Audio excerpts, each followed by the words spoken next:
সালাম আলাইকুম। উল্টাপাল্টা হয়ে গেল রে, সবকিছু কেমন জানি উল্টাপাল্টা হয়ে গেল।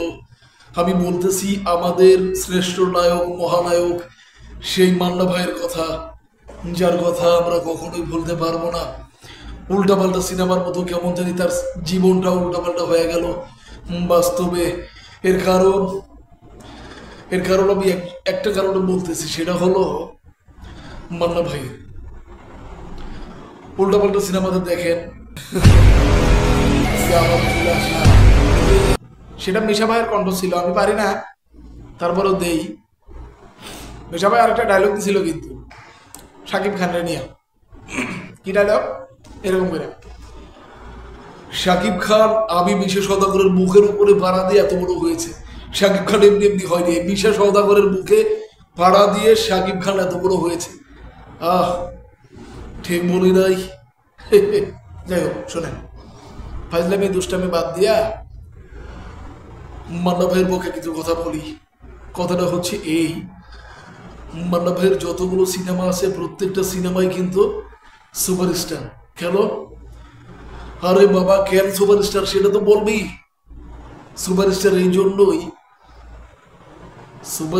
জন্যই, কারণ তার প্রত্যেকটা সিনেমা হিট, সুপার হিট। মালিক আফসারি স্যারের একটা সিনেমার নাম আমি কিছুক্ষণ আগে বললাম, উল্টাপাল্টা, সব কিছু উল্টাপাল্টা করে দিয়ে গেছে সব। যাই হোক, মান্না ভাইয়ের কথা স্মরণ হইলে কেমন জানি লাগে ভাই, খুব মিস করি মান্না ভাইরে। মান্না ভাইয়ের এই উল্টাপাল্টা সিনেমার মধ্যে আপনি দেখবেন, ওই যে যখন মান্না ভাই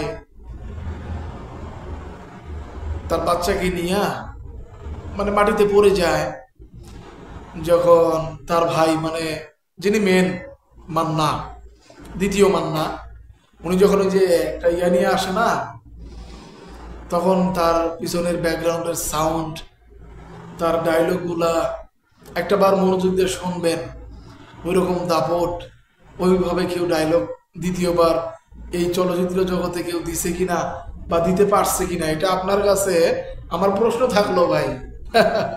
প্রশ্ন থাকলো। তারপর আবার মান্না ভাইয়ের এই উল্টাপাল্টা সিনেমাটা ওপার বাংলায় প্রসেনজিৎ কিন্তু করছে। সেম সেম দুইটা সিনেমা কিন্তু সেম সেম, আমরা জানি যারা দেখছি। আপনি দেখবেন, শুধু বাংলার, আমি বাংলার জন্য যে বাংলার দিক হয়ে কথা বলতেছি এমন না। মান্না ভাই যে সুপার স্টার এটা আমিও মানি, আপনারা সবাই মানেন, এবং কি ওভার বাংলার সবাইও মানে যে মান্না ভাই একজন সুপার স্টার। হ্যাঁ, মান্না ভাইয়ের এই সিনেমাটা, উল্টাপাল্টা সিনেমাটা প্রসেনজিৎ করলো।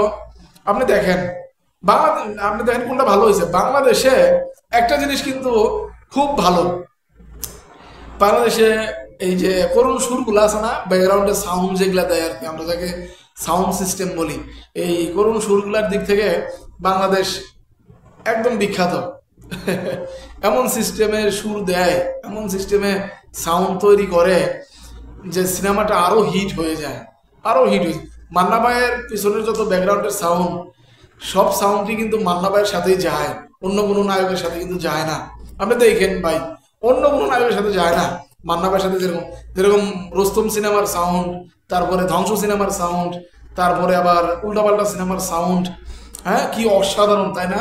ডায়লগের সাথে দাবরের সাথে সাউন্ডও কিন্তু দারুণ মিল একদম। আবার করুণের সাথে করুণ, কি দারুণ, বোঝাইতে পারবো না ভাই। মান্না ভাইয়ের উল্টাপাল্টা সিনেমাটা আমি প্রায় 11 বারের উপরে দেখছি। জানি না আপনারা কতবার দেখছেন, লিখে যাবেন।